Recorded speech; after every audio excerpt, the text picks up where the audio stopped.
तुळजापूर येथून देवीची ज्योती घेऊन परतणाऱ्या भाविकांवर काळाचा घाला, पिकअप पलटल्याने 2 ठार 6 जखमी.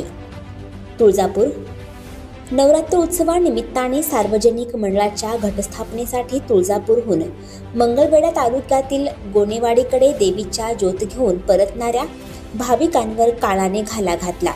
मंगळवेढा सोलापूर महामार्गावर कामती खुर्द गावाजवळ देवीची ज्योत घेऊन परतणाऱ्या भाविकांच्या गाडीला अपघात होत दोघांचा जागीच मृत्यू तर 6 जण गंभीर जखमी झाल्याची घटना घडली आहे.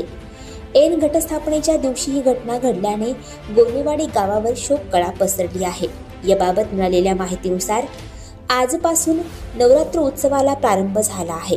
त्यानुसार मंगळवेढा तालुक्यातील गोनेवाडी येथील बागडे बाबा नवरात्र महोत्सव मंडळाचे पदाधिकारी सार्वजनिक दुर्गोत्सवासाठी तुळजापूरहून देवीची ज्योत घेऊन गावाकडे परतत होते.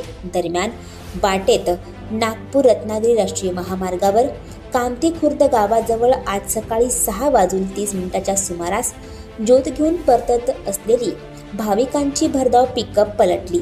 चालकाने अचानक ब्रेक दाबल्याने हे वाहन पलटी होऊन कठड्यावरून थेट रस्त्यालगतच्या सिमेंटच्या गटारीत पडले. हा अपघात इतका भीषण होता की प्रदीप क्षीरसागर आणि नेताजी कराळे हे 2 भाविक जागीच ठार झाले, तर इतर 6 जण गंभीर जखमी झाले आहेत. जखमींना तातडीने जवळच्या शासकीय रुग्णालयात दाखल करण्यात आले आहे.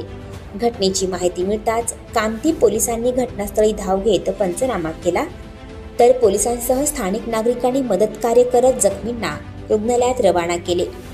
आणखी नवनवीन व्हिडिओ पाहण्यासाठी आत्ताच आमच्या स्टार TV 9 चॅनलला सबस्क्राईब करा, लाईक करा, शेअर करा.